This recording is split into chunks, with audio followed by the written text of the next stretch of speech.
मेरा गोरा रंग, बोलती आँखें, कंधों तक बल खाते बाल, चौड़ी छाती, पतली कमर और चिकनी सुडौल जांघें सभी को लुभाती थी। पुरुष मेरे सौंदर्य को देखकर कहते, यह लड़की तो किसी रसगुल्ले से कम मुलायम और रसदार नहीं है। इसे देखने मात्र से ही जन्नत की सैर हो जाती है। मैं सुंदर थी, मेरी देह दृष्टि आकर्षक थी। मैं पुरुषों के मुंह से ऐसे शब्द सुनते ही नारी संभावश खिल जाती और मुझे अपनी खूबसूरती का बरबस ही आभास होने लगता। मैं बुदबुदाते बिना न रह पाती।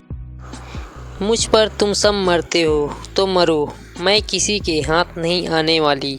मैं तो आग हूँ, आग मुझे पकड़ने के लिए पानी बनना होगा। मैं सुंदर हूँ पर इतनी भोली नहीं हूँ कि अपनी प्रशंसा सुनते ही तुम्हारी बाहों में समा जाऊँगी।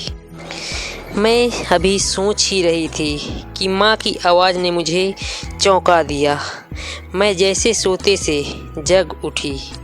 माँ मेरे सामने खड़ी मुस्कुरा रही थी। मेरी माँ मुझसे कहीं अधिक खूबसूरत थी।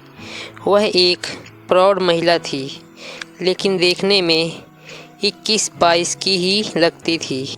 वह अपने सौंदर्य और स्वास्थ्य के प्रति हरदम सजग रहती थी। वह अपने मुंह से कुछ कहती तो नहीं थी, किंतु उसके मन के भाव से अक्सर ही मुझे लगता था कि वह वेदांत अंकल को पसंद करती हैं और पापा उसके अनुकूल नहीं हैं। वेदांत अंकल कहाँ से आते थे और मम्मी के उनका संबंध कब से था, इससे मेरा कोई मतलब नहीं था।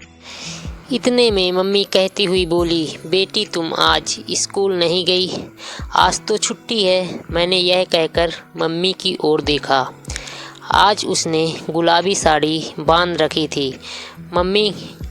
मम्मी पर गुलाबी कपड़े बहुत ही खिलते थे। उसका रूप इनमें और अधिक चमक उठता था।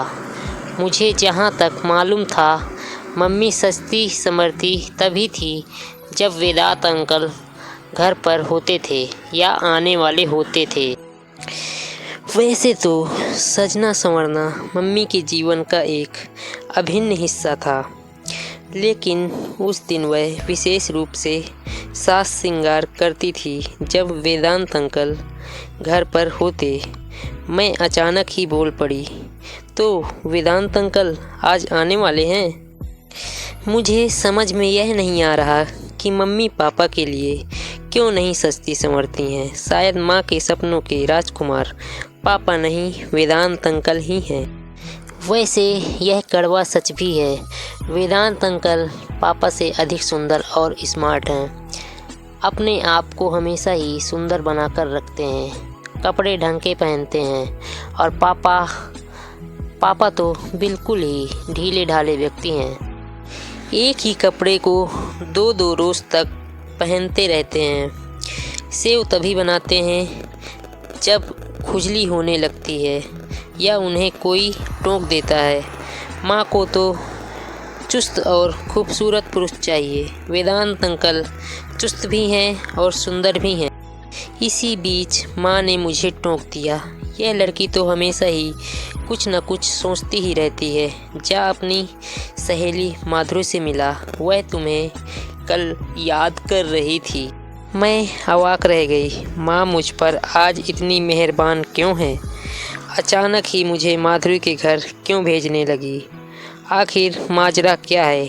एक साथ मेरे मस्तिष्क में न जाने कितने ही सवाल उगड़ने घुमड़ने लगे, लेकिन मुझसे यह पूछने की हिम्मत ही नहीं थी कि तुम मुझे ज़बरदस्ती माधुरी के घर क्यों भेज रही हो।